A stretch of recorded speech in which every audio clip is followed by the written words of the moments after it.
동계수련회 끝난 지 벌써 2주밖에 안 됐는데 벌써 이번에 이렇게 또 알뜰 수련을 준비하고 여기까지 또 오게 해주신 또 하나님의 은혜 감사하고 또 모든 또 알뜰을 준비해 주신 모든 또 임원들께 또 감사함을 드립니다. 요새 여러분들 행복하십니까? 요새 어떠세요? 요새 느낌이? 요새 교회 다니는 것, 하나님 믿는 것, 신앙생활 하는 것이 즐겁고 행복합니까? 우리는 하나님을 믿는 것이 행복해야 되는지 우리는 한번 생각해 봐야 되는 것입니다. 교회를 다니고 있지만, 신앙생활 하고 있지만 점점 더 우리 얼굴에 웃음이 없고 점점 더 행복함을 누리지 못하는 이 그리스도인들이 점점 많아지고 있기 때문입니다. 그래서 의무감으로 예배를 드리고 어쩔 수 없이 예배 드리는 이 친구들이 너무나 많이 있는 것을 보게 됩니다. 이 하나님 우리에게 계시하신 이유는 바로 하나님으로 인해서 행복하도록 하기 위함인 것이지. 이 사람의 제일되는 목적이 무엇입니까? 이 사람의 제일되는 목적은 하나님을 영화롭게 하는 것입니다. 그리고 영원토록 그를 즐거워하는 것이다라고 이 소율의 문답 1문에 분명히 기록하고 있습니다. 하나님을 영화롭게 하는 것과 이 그분을 즐거워하는 것은 따로 구분되어 있는 것이 아닙니다. 하나님을 영원히 즐거워함으로써 그분을 영화롭게 할 수가 있는 것이죠. 하나님을 즐거워하지 아니하면 하나님을 영화롭게 할 수 있는 것이 아닙니다. 이 파스칼은 모든 사람은 행복을 추구한다. 예외는 없다. 모든 수단을 사용하든 그 수단들은 모든 이 목적을 지향한다라고 말해주고 있습니다. 그래서 어떤 이는 전쟁에 나가고 다른 이는 전쟁을 피하지만 양쪽의 견해는 달라도 그렇게 하는 이유는 같다라고 말해주고 있는 것이죠. 그 모든 것들은 욕망 때문이다라고 말하고 있는 것입니다. 이 목적이 아니면 그 의지는 다 한 발자국도 움직이지 않는 것이지. 이것이 모든 사람의 행동의 동기라고 바로 말씀해주고 있는 것입니다. 스스로 자기 행복을 추구하는 것이 바로 죄입니까? 아닙니다. 인간이 부여받은 이 본성에 해당되는 것이지. 중력이 자연의 법칙이듯 행복을 추구하는 것은 바로 인간 마음의 법칙이다라는 것이. 모든 사람들 행복을 추구하기 위해서 그 행복을 쫓기 위해서 살아가고 있는 것이지. 이 조나단 에드워즈는 하나님은 두 가지 방식으로 이 피조물을 향해서 이 스스로를 영화롭게 하신다라고 말씀하고 있습니다. 첫째는 그들이 이해할 수 있도록 이 나타내 주신다라는 것이지. 우리는 하나님을 이 성경을 통해서 우리에게 이해할 수 있는 존재를 우리에게 나타내 보이시는 것입니다. 둘째, 그들의 마음에 자신을 정하고 하나님을 나타냄으로써 하나님을 우리가 즐거워하고 기뻐하고 만끽하는 것이다라고 말씀하고 있는 것이죠. 하나님은 자신의 영광이 드러날 뿐만 아니라 우리가 그 영광을 기뻐할 때 바로 영광을 받으신다라고 말씀해주고 있는 것이지. 우리가 애를 써서 우리가 노력해서 그 영광을 돌리는 것이 아닙니다. 하나님 자체를 기뻐하는 것, 하나님 자체를 즐거워하고 그러할 때 우리의 모든 삶에 그 영광을 받으신다라는 것입니다. 그래서 하나님을 영화롭게 하려면 반드시 우리에게 필요한 요소가 있는데 하나님을 기뻐해야 된다는 것이죠. 기쁨은 경배의 선택사항이 아니라 이 필수 요소가 되는 것입니다.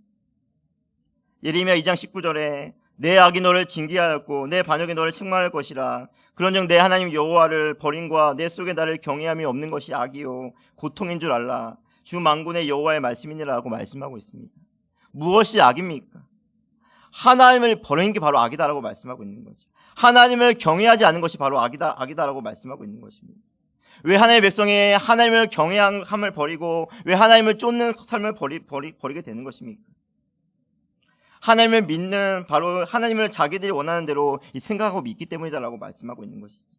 자기의 목적에서 비롯된 신, 자기의 이해에서 비롯된 신, 그리고 자기의 체험에서 비롯된 신이기 때문에 자기가 원하는 그 하나님이 아니면 그 하나님을 버리고 하나님을 악으로 규정하고 하나님을 따르지 않는다라고 말씀해주고 있는 것이죠. 이러한 고백을 데이비드 웰스는 가벼워진 하나님, 하찮아진 하나님이라고 표현하고 있는 것입니다. 하나님이 이제 하찮게 되었어요. 내 상황 가운데 하나님의 그 모든 존재를 잃어버리고 그냥 내 중심으로 살아가서 하나님을 모두 내 삶 가운데 껴맞춘 하나님. 그래서 내 삶 가운데 내 삶 가운데 여전히 어려움만 있으면 하나님을 원망하고 하나님을 찾지 않냐, 하나님을 구하지 않는 그러한 교회가 점점 많아지고 있는 것이지.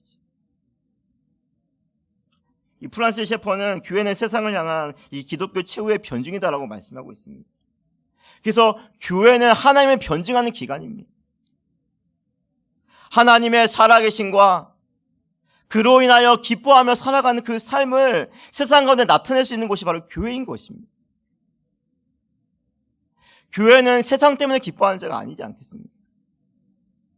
하나님 때문에 기쁘고, 하나님 때문에 감사하고, 하나님 때문에 영원토록 즐거워하며 살아가는 그러한 기간이 바로 이 교회라는 이 교회라는 그 존재성을 가지고 있는 곳이 되는 것입니다. 20편 30편은 다윗의 시입니다. 이 다윗은 노년의 때에서 백성들을 가르치기 위해서 이 닭 한 채로 바로 양식을 가지고 쓰여진 책이 바로 시편 37편입니다. 이 닭 한 채라는 것은 히브리 알파벳 순서대로 바로 알파벳 하나하나에 바로 그 연을 형성하여서 그 방식을 외우는 바로 구조로 이 생각나기 좋은 구조로 되어 있는 것입니다. 이 모든 것들은 쉽게 기억하기 위함인 것이죠. 그 내용을 마음에 새기며 이 상황에 잘 적용하도록 히브리어 순서대로 그 모든 시를 바로 기록됐다는 것입니다. 시편 30편의 주제는 악인과 의인의 삶을 대조하여서 바른 삶을 살도록 하기 위해서 쓰여진 시가 바로 시편 30편입니다. 경험만큼 중요한 것은 없는 것이지. 다윗은 노년기에 기록된 책입니다. 그래서 다윗은 수많은 인생을 다 경험해보았고 누려본 그 수많은 인생을 경험해본 사람이 다윗이었던 것이지. 다윗은 즐거울 때도 있었고 고난의 터널과 역경의 터널을 다 통과한 사람이 바로 다윗이었습니다. 두려움의 터널, 부끄러움의 터널, 후회함의 터널을 다 지나가고 이스라엘 백성이 결국 어떻게 살아가야 할지 바로 알려주는 참된 지혜를 바로 말씀해주고 있는 것이죠. 이 지혜는 우리가 하나님으로부터 얻는 참된 지식을 바로 지혜라고 말씀하고 있지 않습니까? 이 다윗은 악인의 삶을 살아가지 말고 의인의 삶을 살 것을 바로 독려하고 있는 것이죠. 악인은 죄를 짓는 사람이고 의인은 죄를 짓지 않은 사람이 아닙니다. 다윗은 간음죄와 살인죄를 저지른 사람이 아닙니다. 의인 역시 죄를 지을 수밖에 없습니다. 여러분, 내 안에 죄가 있다고 스스로 너무나 원망하지 마시기 바랍니다. 다윗도 간음죄를 짓고 살인죄를 지었던 바로 이 죄인에 속한다는 것이지. 이 의인은 하나님 편에서 바로 하나님께서 의롭다함을 받은 자가 의인이 아니겠습니까? 하나님 편에서 용서받은 자, 하나님의 그 모든 긍휼의 은혜를 받은 자가 바로 의인이라 칭함을 받는 그 은혜를 누리게 되는 것이죠. 하나님의 백성은 바로 의인으로 칭하는 자라고 우리가 살아가고 있는 것입니다. 어떠한 죄인이다 할지라도 예수님의 의를 가지고 있는 모든 사람은 하나님께서 우리를 의인으로 칭하고 있기 때문에 우리 하나님의 백성으로 살아가는 것입니다. 어떤 삶이 성공하는 인생인지 우리에게 말씀해 주고 있는 것이죠. 그것은 하나님을 기뻐하는 것이다라고 말씀하고 있는 것입니다. 우리가 왜 하나님을 기뻐해야 됩니까? 이 첫 번째로 우리의 인생의 목적이 하나님이시기 때문입니다. 4절 말씀에 여호와를 기뻐하라라고 말씀하고 있습니다. 우리가 기뻐해야 할 이유가 있는데 돈 때문이 아닙니다.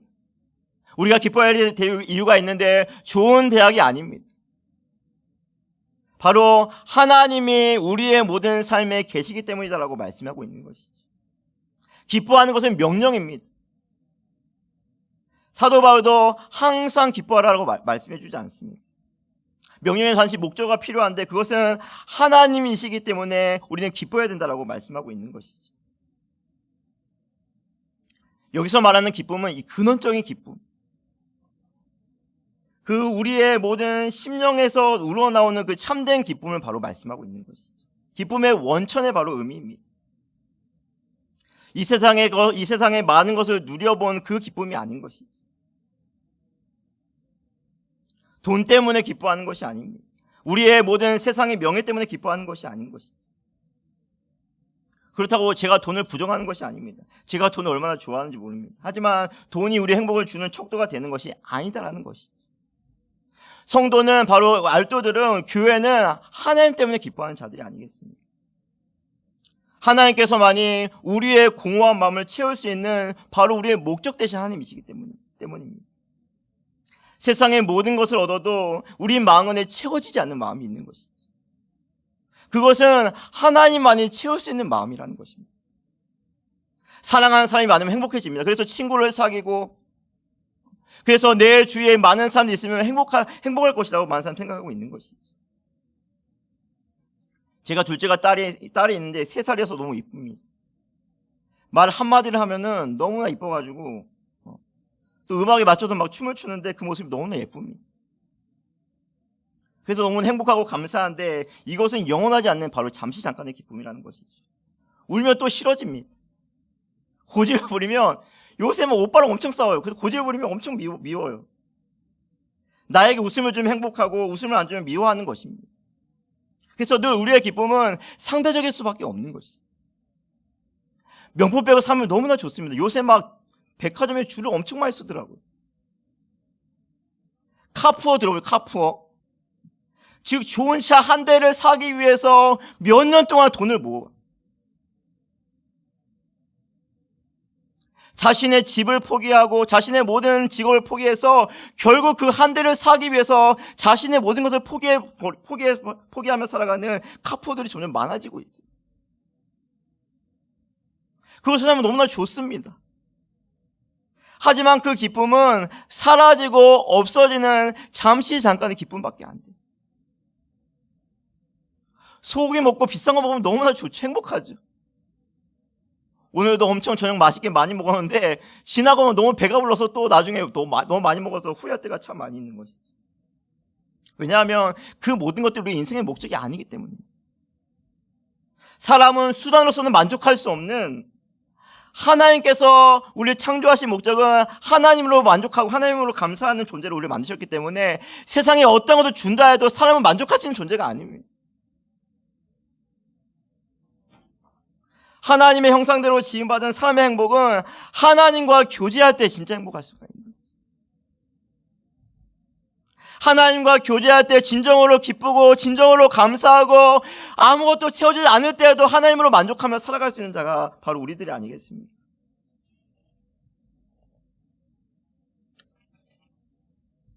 에덴 동산이 왜 천국이었습니까? 먹을 것이 많아서? 아닙니다.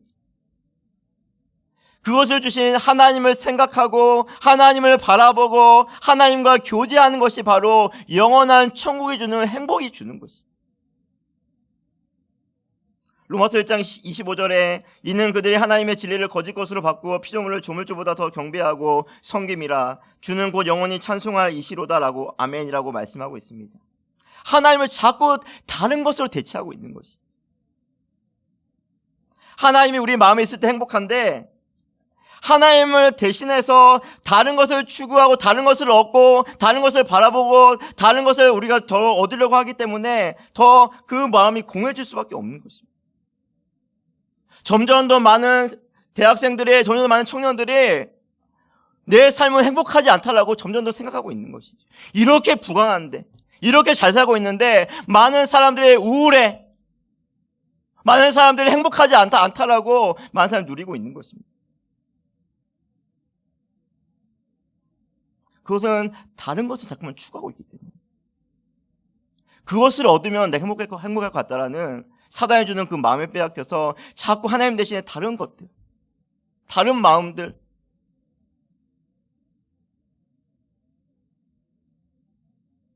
우리가 추구해야 할 진짜 복은 무엇입니까? 하나님이라는 것이 하나님보다 더 가치 있는 일이 세상에 어디에 있겠습니까? 하나님보다 더 높으신 분이 세상에 어디에 있겠습니까? 하나님보다 더 앞서는 일이 세상에 어디에 있겠습니까? 하나님 한 분만으로 만족하며 살아갈 수밖에 없는 자가 바로 성도라는 것입니다. 다윗은 시편 23편에서 여호와는 나의 목자시니 내가 부족함이 없다라고 고백하고 있지 않습니까? 다윗이 부족함 없는 인생을 살아갔습니까? 아닙니다. 다윗은 가는 곳마다 어려움이 있었습니다. 환란이 있었고 역경이 있었고 고난이 있었고 두려움이 있었고 그때마다 그 하나님이 다윗의 마음 가운데 계셨기 때문에 이 부족함이 없다라고 다윗은 고백하며 살아갔던 것이었죠. 그래서 하나님을 발견한 사람은 부활을 발견한 사람이다라고 얘기해주고 있는 것이죠. 부활을 발견한 사람은 자신의 모든 소유를 팔아서 그것을 얻으려고 해야만 되는 것입니다. 왜냐하면 부활은 절대 가치이기 때문입니다. 세상과 바꾸지 않는 것이 보아인 것입니다. 어떤 것을 준다 해도 바꾸지 않는 진리를 우리가 소유하고 있는 것이죠. 영원히 변함이 없는 것에 우리는 목숨을 걸어야 되지 않겠습니까? 바뀌는 것에 없어지는 것에 사라지는 것에 우리의 목숨을 거는 것은 이 바보로 살아가는 것입니다. 이 사람은 위를 보고 살아가는 존재입니다. 그래서 하나님을 아는 것이 바로 우리의 최고의 행복이다라고 말하고 있는 것이죠. 하나님 안에서 살아갈 때에 우리는 진정한 기쁨, 진정한 만족, 진정한 자유, 진정한 그 누림을 살아갈 수가 있는 것입니다. 전국에 있는 알도들이 하나님을 좀 기뻐했으면 좋겠습니다. 예배드리는 것이 너무나 기뻐서, 찬양하기 너무나 즐거워서 우리의 모든 마음과 정성으로 그 찬양하고 예배드리는 날이 우리에게 있었으면 좋겠습니다. 하나님을 기뻐하는 것이야말로 하나님을 영화롭게 하는 일이기 때문인 것이죠. 부모님을 사랑하는 자가 부모님을 기뻐하는 것입니다. 자녀를 사랑하는 자가 그 부모님을, 바로 부모는 자녀를 기뻐할 수가 있는 것이죠. 신앙에서 가장 무서운 것은 의무감으로 하는 것입니다. 지옥에 갈까봐 두려워서 하나님과 교회를 떠나지 못하는 것이죠. 진리는 우리를 자유케 한다라고 말씀하고 있습니다. 행복하게 하고 기쁘게 하는 것이 바로 진리의 역할인데 의무감은 점점 더 우리를 힘들게 할 뿐이죠. 그래서 청교도 목사 헨리 스쿠얼은 바로 배우자를 사랑하지 않지만 이혼할 수 없어서 의무감으로 하는 결혼생활처럼 불편하고 불행한 것이 의무적인 신앙생활이다라고 말하고 있는 것입니다. 하나님을 감동시켜야 한다라는 중도심이 우리를 점점 더 의무감으로 몰아가게 만드는 것이죠. 예배나 헌금, 헌신, 그 봉사들을 통해서 하나님을 자꾸만 감동시키려는 그러한 부담이 우리에게 오는 것입니다. 그것을 받으시고 그것을 통해 하나님을 기뻐하는 것이 아닌 하나님에 대해서 더욱더 불편을 느끼고 힘들어하는 영혼들이 너무나 많다는 것이죠. 그래서 결국 어디를 떠납니까? 교회를 떠납니다. 너무나 그 교회에 짓눌려 있기 때문인 것이죠. 어거스틴은 2000년의 교회사에서 가장 탁월한 신학자 중에 한 사람이었습니다. 북아프리카 알제리에서 한 도시에서 출생하였고 천재적인 지성을 가져서 17세에 바로 유학하는 동안 학문의 세계에 깊이 빠져들게 되었습니다. 그때부터 한 여인과 동거를 시작하여 이 아들까지 낳게 되었던 것이죠. 고대 종교인 마니교에 심취하게 될 정도로 하나님과 관계에서는 점점 멀어지고 있었습니다. 그러나 결국 오랜 세월 동안 이루어지는 어머니의 간절한 기도로 말미암아 하나님께 돌아오게 된 것이었죠. 그때 어거스틴은 한때 잃어버리게 될까봐 그렇게도 두려워했던 헛된 기쁨들이 한꺼번에 다 제거되었을 때 정말 너무나 상쾌했습니다.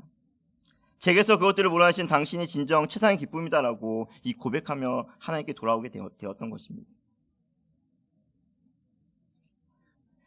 하나님께로 돌아온 그 어거스틴은 세상의 어떠한 것보다도 하나님 주시는 그 참된 기쁨을 누리며 살아갈 수 있었던 것이었죠.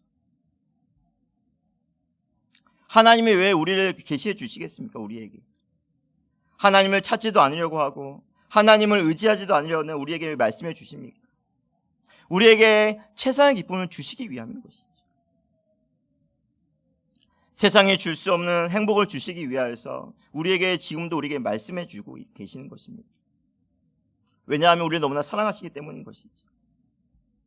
이것이 회복되지 아니하면 우리의 신앙생활은 자꾸 의무감에 빠져서 겨우겨우 할 수밖에 없는, 바로 우리가 의무감으로 살아갈 수밖에 없는 것입니다. 우리는 다시 하나님과의 관계를 회복해야 합니다.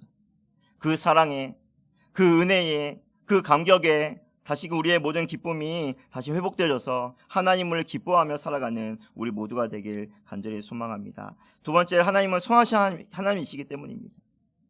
6절에 내 의를 빛같이 나타내시며 내 공의를 정오의 빛같이 하시리로다 라고 말씀하고 있는 것이죠. 다윗은 시편 37편을 통해서 악인의 길은 망하고 의인의 길은 형통하게 된다라는 사실을 강조하고 있습니다. 왜냐하면 하나님은 선하신 하나님이시기 때문이다라고 말해주고 있는 것이죠. 6절에서 말하는 의는 도덕적이고 윤리적인 의가 아닙니다. 자꾸 우리의 신앙을 이 세상의 도덕적인 관념으로, 윤리적으로 관념으로 봐서는 안 되는 것이죠. 여기서 말하는 의는 하나님을 신앙하는 그 믿음을 바로 표현하는 말입니다. 여전히 변치 않으시고 선하신 하나님을 믿는 그 믿음을 말하는 그 의를 말하고 있는 것이죠. 그런 믿음을 가진 모든 자들에게 빛으로, 즉 감출 수 없는 은혜를 주시겠다라고 말씀해 주시는 것입니다. 하나님은 지금도 모든 하나님의 백성들에게 뭐를 베푸시는 분이십니까? 이 선을 베푸시는 분이십니다. 하나님을 자꾸 율법적으로 오해해서 하나님을 무서운 분으로 우리는 여기서는 안 되는 것이지. 우리의 신앙생활이 자꾸 불행한 이유는 선하신 하나님을 왜곡하고 오해하고 있기 때문인 것이지. 그것을 지키지 아니하면 내가 벌을 받을 것이다 라는 하나님에 대한 오해와 두려움이 우리를 점점 더 작아지게 만들고 있는 것이지. 기독교는 우리가 하나님을 어떻게 해서 감동시키는 종교가 아닙니다. 하나님은 영원히 지옥에 떨어질 수밖에 없는 우리 인생에 찾아오셔서 무감동한 죄인의 마음을 감동시킬 때까지 그치지 않고 선을 베푸시겠다라고 약속하시고 그 일을 실로 이루셨고 이루시는 하나님이라는 사실을 말씀해 주고 있는 것이죠. 이런 하나님을 믿고 이런 하나님을 따라가고 이런 하나님을 고백하는 그 믿음을 보시고 하나님께서는 은혜를 받고 영광을 돌리신다는 것이죠. 당신이 믿는, 우리가 믿는 하나님이 바로 이런 하나님이신지 우리가 알고 있습니다. 기독교의 핵심은 바로 하나님의 선하심이라는 것입니다. 하나님이 선하신데 어찌 나에게 이런 일이 있을 수 있습니까? 라고 반문한 사람들이 많이 있습니다. 좋은 대학에도 안 붙여주시고 좋은 가정에 태어나게 해주지도 않고 잘생기게 해주지도 않고 뛰어난 지식도 주지 않고 험난한 인생을 어떻게 살아가는지 확실한 비전도 주지 않았다고 원망할 때가 우리가 참 많이 있는 것이죠. 이 죄는 하나님께서 언제나 자신에게 이 최상의 것을 공급해 주신다는 것을 의심하는 것이 바로 죄다라고 말하고 있는 것이죠. 죄는 하나님의 선하심을 믿지 않는 것입니다. 하나님의 선하심을 불신하는 것이 바로 죄인 것이죠. 다시 말해 죄는 이 불신입니다. 성령님이 오시면 그가 죄에 대하여 책망하실 것이며 그 죄는 바로 그들이 나를 믿지 아니함, 즉 불신이 죄다라고 말씀하고 있는 것입니다. 하나님이 당신의 모든 삶 속에서 참으로 선하신 분이십니까? 우리가 이 질문에 대답할 때 우리는 당당하게 예라고 대답할 수가 있겠습니까? 이렇게 어려운 상황 속에서도, 이 코로나라는 이러한 상황 속에서도 하나님께서 내게 최상의 것을 공급해 주시는 분이라고 우리가 믿을 수 있겠습니까? 예수님께서는 어린아이를 용납하고 내게 오는 것을 금하지 말라, 천국이 이런 사람의 것이니라라고 마태복음 19장 4절에서 14절에서 말씀하고 있습니다. 천국은 어린아이 같은 사람들의 것이다라고 말한 예수님의 의도가 무엇입니까? 이 어린아이는 자기가 어린아이에 불과한 것을 알고 있는 것이죠. 즉 어린아이는 부모가 없으면 자기는 아무것도 할 수 없는 존재임을 알고 있습니다. 그래서 또 어린아이는 자신을 의지하지 않는 것이죠. 한순간 엄마가 보이지 않으면 불안하고 엄마를 찾고 울기 시작합니다. 정상적인 아이라면 부모가 자기에게 좋은 것을 줄지 독약을 줄지 의심하는 그 자녀가 있겠습니까?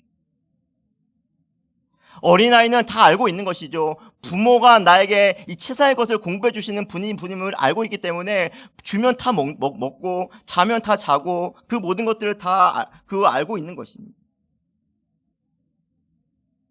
과연 나는 어떻습니까? 나를 적응해야 됩니다. 하나님께서 언제나 내 인생에 우리의 인생에 최상의 것만을 공급해 주시는 선하신 하나님을 믿고 있습니까? 그 선하신 하나님을 신뢰하고 있습니까? 악인은 그냥 죄를 짓는 사람이 아닙니다. 악인은 하나님의 선하심을 믿지 않는 것이 바로 악인인 것이죠. 의인은 누구입니까? 어떤 상황 속에서도 하나님의 선하심을 믿고 살아가는 것입니다. 현재의 고난은 장차 올 영광에 비교할 수 없는 그 선하신 하나님을 오늘도 믿고 그 하나님을 우리가 의지하며 살아가는 것이 의인의 삶이 되는 것입니다. 우리를 이 땅에 보내신 분도 하나님이십니다. 우리를 구원하신 분도 하나님이십니다. 그렇다면 우리에게 가장 좋은 것을 주시는 분이 누구시겠습니까? 바로 하나님 한 분이라는 것이죠. 하나님을 믿는데 하나님의 선하심을 의심한다면 하나님을 믿는 것이 아닌 것입니다. 인간에게는 세 가지 욕구가 있습니다. 일상적인 욕구인 것이죠. 의식주와 관계된 욕구입니다. 좋은 집, 좋은 차, 물질적인 소유, 이 모든 여유, 소망이 이루어지는 것이 바로 이 모든 것들의 욕구가 되는 것입니다. 이 두 번째는 관계의 욕구입니다. 이 관계 속에서 오는 욕구인 것이죠. 아무리 좋은 것을 다 가지고 있다 할지라도 부모님과의 관계, 친구와의 관계, 동료와의 관계가 깨지면 그것은 행복이 깨지는 것과 마찬가지입니다. 이 세 번째는 근본적인 욕구입니다. 이것은 하나님과 관련된 영적 욕구라는 것이죠. 하나님은 이 근본적 욕구를 다루시기 위해서 때로는 우리의 일상적 욕구를, 기본적 욕구를, 관계적 욕구를 무너뜨릴 때가 있다는 것입니다. 우리는 고통스러워하지만 동시에 우리가 무시하고 살았던 근본적인 욕구를 다시 기회를 우리에게 주시는 것이죠. 그것으로만 행복하지 말고 하나님으로 좀 행복하라는 그 하나님의 임재를 체험하기 위해서 이 근본적 욕구를 우리에게 다시금 생각나고 깨닫게 해주시는 것입니다. 인류가 가진 모든 고통의 원인은 바로 하나님의 선하심을 오해하고 그 모든 하나님을 신뢰를 잃어버리고 있다는 것입니다. 이 교회마저도, SC마저도 성공이 전부인 것처럼, 세상에 주는 쾌락이 전부인 것처럼, 그것을 나에게 주면 하나님의 살아계심을 믿고, 그것이 나에게 없으면, 여전히 내 삶과 고난과 역경이 있으면 하나님이 전혀 없는 것처럼 우리가 살아가서는 안 되는 것입니다. 다윗의 삶은 고속도로처럼 쭉 펼쳐진 인생이 아니었습니다. 기름 부음을 받았습니다. 이제 왕이 될 거라고 생각했지만 사울이 다윗을 죽이려고 하지 않았습니다. 자신의 아들이 반역을 일으켜서 도망가는 인생으로 살아갔던 바로 인물이 바로 다윗이었습니다. 다윗은 늘 도망가고 쫓기는 인생이었습니다. 다윗은 그런 상황 속에서도 하나님의 선하심을 한 번도 의심하지 않았던 것입니다. 여전히 하나님의 선하심을 믿고 의지하며 살아갔던 바로 삶을 바로 다윗은 고백하고 있는 것입니다. 7절에 여호와 앞에 잠잠하고 참고 기다리라. 자기 길에 형통하며 악한 꾀를 이루는 자 때문에 불평하지 말지어다라고 말씀하고 있는 것이죠. 우리의 모든 상황이 힘들 때 우리는 잠잠하면 됩니다. 세상에 하나님의 선하심을 왜곡하고 교회를 흔들어도 알돌들은 잠잠히 그 길을 걸어가야 되는 존재인 것이죠. 왜? 하나님의 선하심이 우리의 모든 인생 가운데 펼쳐질 그날이 있기 때문입니다. 지금은 고통이 오고 지금은 어려움이 오고 지금 역경이 온다 할지라도 하나님의 선하심 뒤에 반드시 축복이 있음을 우리는 믿고 걸어가면 되는 것이죠. 결국 선하신 하나님이 우리에게 가장 좋은 것을 주시기 때문에 우리가 무엇을 얻으면 행복할 것 같습니까? 이미 하나님은 예수님의 십자가를 우리에게 주셨습니다. 십자가는 하나님의 선하심의 극치의 사건입니다. 자기 아들을 내어주면서까지 우리를 살리시지 않았습니까? 모든 영광을 뒤로한 채 예수님은 인간의 몸을 입고 이 땅에 오셨습니다. 성령님께서 우리와 함께해 주겠다고 확증하시지 않았습니까? 더 이상 하나님께서 우리에게 어떤 선하심을 더 보여줘야 됩니까? 하나님은 십자가를 통해서 자신의 의로움을 나타내고자 했던 것이었죠. 하나님은 사랑이 먼저가 아닙니다. 의로움이 먼저인 것이죠. 십자가는 온 세상 앞에 이 공의로우신 하나님을 바로 증명한 사건이 아닙니까? 하나님께서는 짐승들의 피로 드려지는 제사로서 이전에 지은 죄를 강가해 주셨지만 그것으로 인간의 모든 죄를 해결해야 되는 것은 아니었습니다. 죄는 반드시 심판을 받아야 되는 것이 하나님의 공의의 원칙이기 때문입니다. 택하신 모든 백성의 죄를 향한 하나님의 진노가 죄 없으신 하나님의 독생자 예수님을 통해서 그 무섭게 부어졌는가를 보여주는 사건이 바로 십자가 사건이라는 것이죠. 십자가 또한 이 자기의 사랑을 확증했다라고 말씀해주고 있습니다. 우리에 대한 하나님의 사랑을 십자가를 통해서 확증해 보이신 사건인 것이죠. 하나님께서 이 일을 기뻐하셨다라고 바로 말씀하고 있지 않습니까? 왜냐하면 십자가로 하나님의 선하심을 증명하셨기 때문입니다.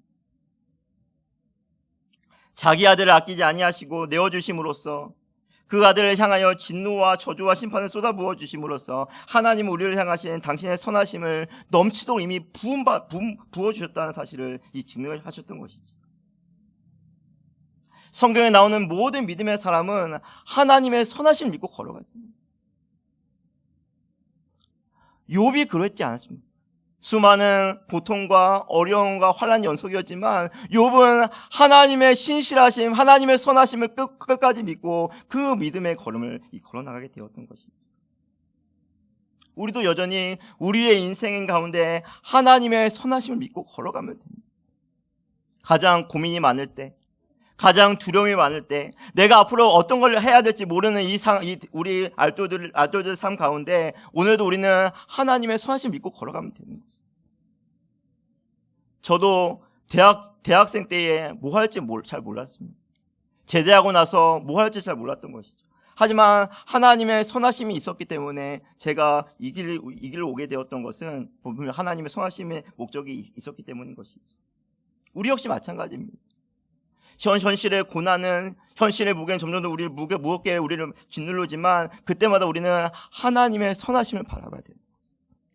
하나님의 선하심이 오늘도 내 인생을 붙잡고 계시고 오늘도 내 모든 인생의 그 모든 불확실한 세상 속에서 확실한 우리의 모든 걸음을 인도하시는 그 하나님을 붙잡고 살아가면 되는 것입니다. 하나님은 우리에게 가장 좋은 것을 주시는 분이심을 잊지 마시길 바랍니다.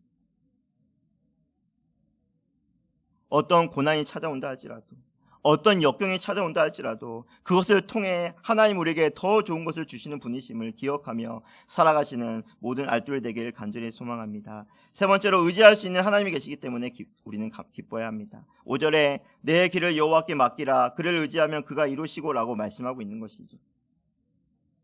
신앙이 무엇이라고 생각합니까? 나에게는 과연 어떤 신앙이 있습니까? 이 바울은 자기 자신에게 믿음이 있는지 점검해 보아야 된다고 말씀하고 있습니다.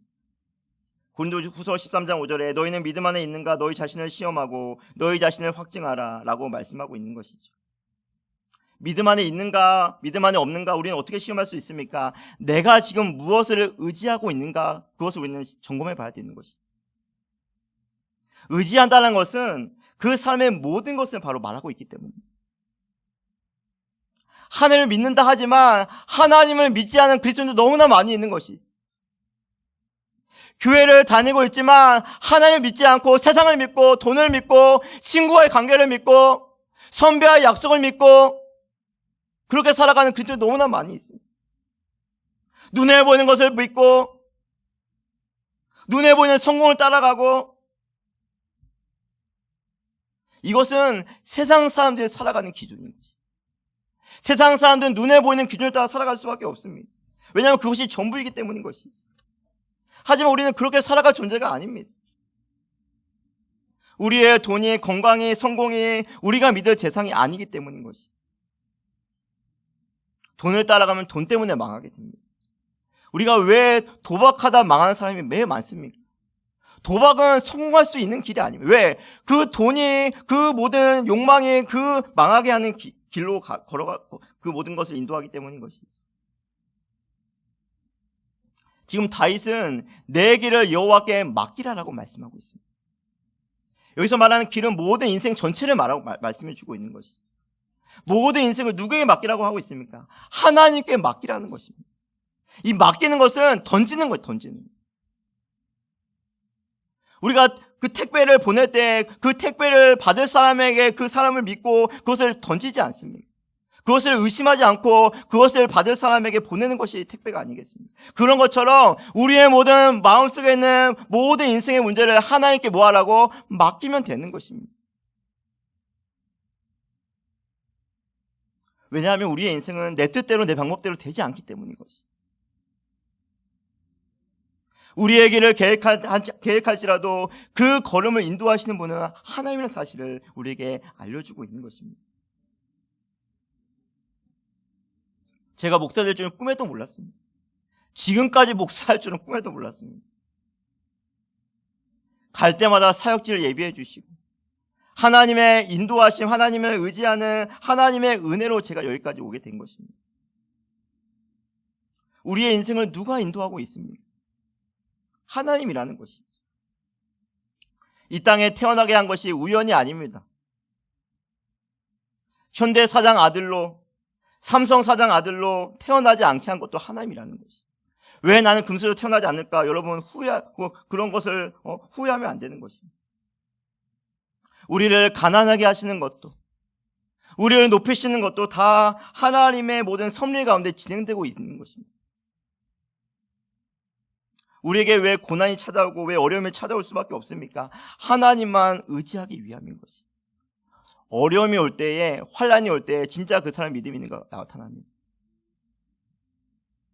왜냐하면 진짜 믿음은 고난을 통과할 때 드러나기 때문입니다. 이 평화시대에 살아갈 때는 그 사람이 진짜 믿음인지 거짓 믿음인지 알 길이 없습니다.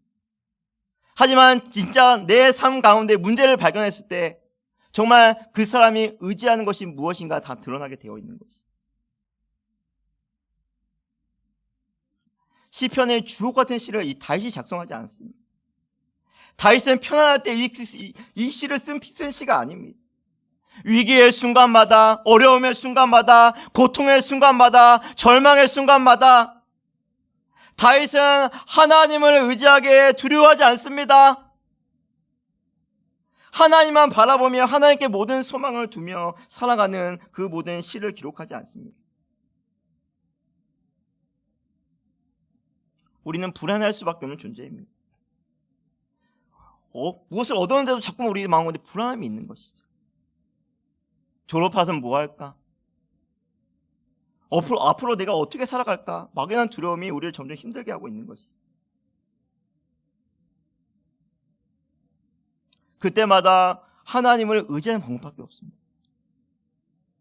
내 힘으로, 내 능력으로 안 될 때에 하나님을 의지하고 하나님께 맡기면 하나님께서 우리의 모든 걸음을 인도하시는 하나님이 계시기 때문에 우리는 기뻐하며 살아갈 수밖에 없는 것이죠. 늘 아기들은 엄마만 찾습니다. 저에게 오라고 해도 잘 오지 않더라고요. 엄마가 더 힘들게 해도 꼭 엄마한테 가서 잠을 자고 꼭 엄마에게 가서 진정합니다. 제가 얼마나 서운한지 모릅니다. 왜냐하면 아기들은 이 엄마를 의지하기 때문입니다. 마지막 시대에 왜 우리의 신앙이 약해집니까? 왜 무너집니까? 하나님만 의지하지 않기 때문입니다. 하나님보다 인맥을 더 의지하고 회사를 더 의지하고 돈을 더 의지하고 있기 때문에 우리의 믿음이 약해질 수밖에 없는 것이죠. 우리에게는 영적 자신감이 필요한 때입니다. 하나님이 우리의 아버지라는 그 자신감이 우리 상황에 있어야 되는 것이죠. 우리는 이 땅 가운데 약한 그리스도인을 살아가서는 안 됩니다. 강한 그리스도인, 하나님을 아버지로 모시고 하나님을 의지하는 자가 어찌 세상 속에서 약하게 살아갈 수가 있겠습니까? 힘들면 힘들수록 더욱 하나님을 의지하면 되는 것입니다.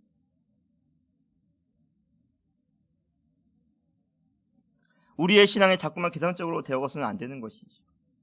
믿음은 계산이 아닌 신뢰의 문제입니다.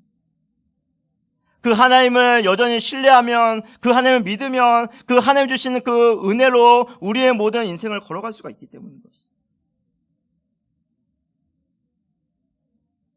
의심하고 계산하고 이런 그 계산적인 믿음은 우리에게 더 하나님을 의심하게 만들 수밖에 없는 것입니다. 제발 안 되는데요 하지 마시기 바랍니다. 제발 포기하지 마시기 바랍니다. 이 포기는 이 배추 장사를 하는 것이지 하나님을 믿지 못하고 있는 증거가 포기하는 것이 아니겠습니까? 하나님을 신뢰하지 못하기 때문에 우울하고 두려운 마음이 우리의 모든 삶을 지배하고 있는 것입니다. 온갖 걱정이 우리의 모든 것들을 앗아가고 있는 것이죠. 걱정은 하나님을 더욱더 불신하게 만들기 때문인 것이죠. 우리의 모든 인생은 이 광야길입니다. 이 광야길에서 사는 방법은 하나님을 의지하고 찾는 방법밖에 없는 것이죠. 모세가 하늘을 바라볼 때 하나님 주시는 그 은혜로 살아가게 되지 않았습니까? 이스라엘 백성들이 하나님을 바라볼 때 하나님 주시는 만나 메추라기를 그 광야를 통과하지 않았습니다. 수많은 환난과 수많은 어려움을 통해서 하나님이 우리에게 이루실 것들을 소망하며 살아갈 수가 있는 것입니다. 그래서 성도에게 환난은 바로 이 필수가 되는 것이죠. 우리의 모든 전공, 우리의 교양 과목이 아닌 이 전공 필수가 바로 우리의 알도들의 이 고난의 바로 과목이라는 것입니다. 그래야만 자신을 낮추고 하나님만 의지할 수가 있기 때문입니다. 점점 더 교회 안에서 기도의 소리가 왜 작아지고 있습니까? 내 힘으로 할 수 있다라는 교만한 생각이 우리의 마음에 있기 때문인 것이죠.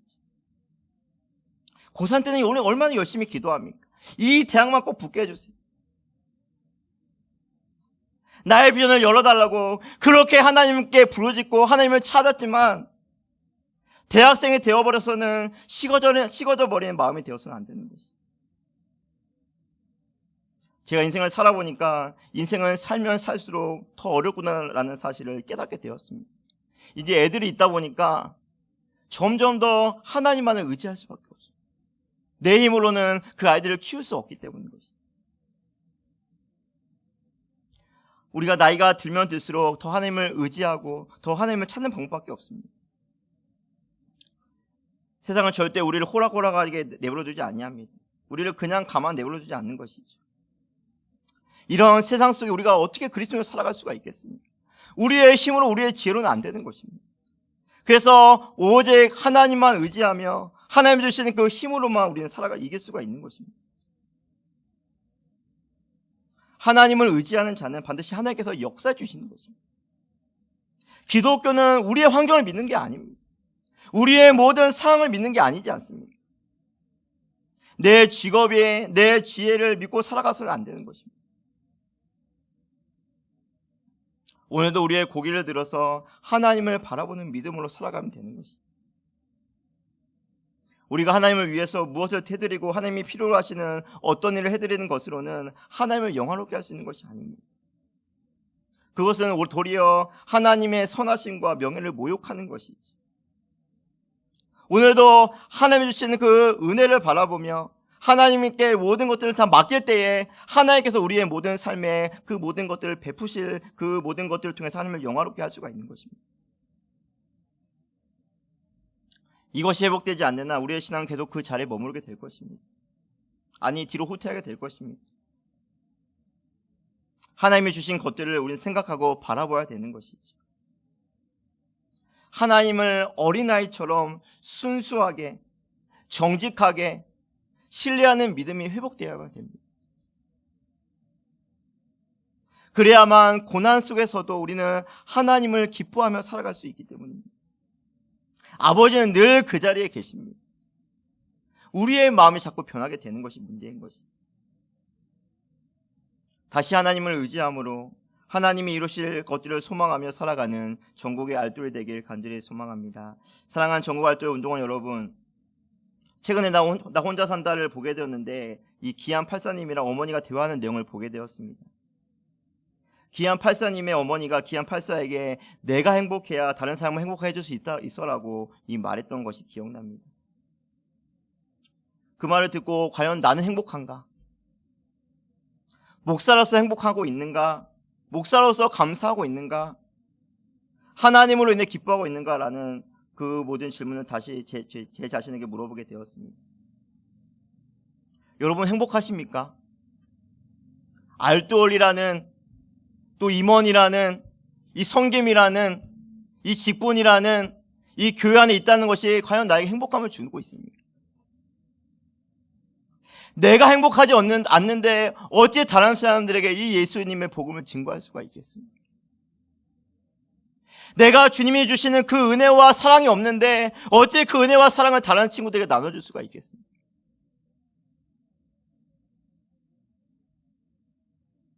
그런 하나님을 믿는 것은 나도 안 믿겠다라고 세상 사람이 비웃을 것입니다. 교회가 왜 세상의 지탄이 되어가고 있습니까? 교회가 하나님 주시는 기쁨을 잃어가고 있기 때문에. 세상의 기쁨과 별 다름이 없습니다. 좋은 대학 들어가면 기쁘고, 좋은 직장 얻으면 기쁘고, 좋은 사람 만나면 기쁘고,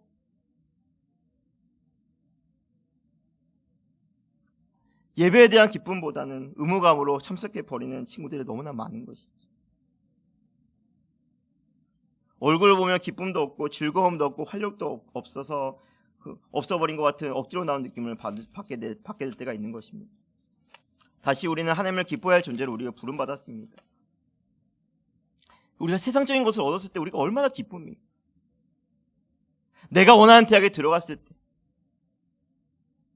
제가 좋아하는 축구 경기를 볼 때 잠을 자지 못할 정도로 우리가 막 설레고 하지 않았습니까? 내가 사고 싶은 것을 살 때 얼마나 우리가 기분이 좋았습니까? 내가 먹고 싶었던 그것을 먹었을 때 우리가 얼마나 기분이 좋았습니까?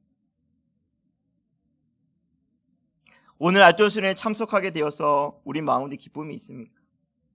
하나님을 더욱더 가까이 알아가는 시간 앞에 우리는 감사하고 있습니다. 우리 하나님은 우리에게 가장 좋은 것을 주시는 하나님이심을 우리는 여전히 믿고 걸어가면 되는 것입니다. 하나님의 선하심을 믿고 그 하나님을 의지함으로 살아가는 것이 우리의 진정한 기쁨이 될 수가 있습니다. 이 기쁨으로 올 한 해도 승리하시고 하나님께 영광 돌리며 살아가는 우리의 모든 운동원들 되시길 간절히 소망합니다.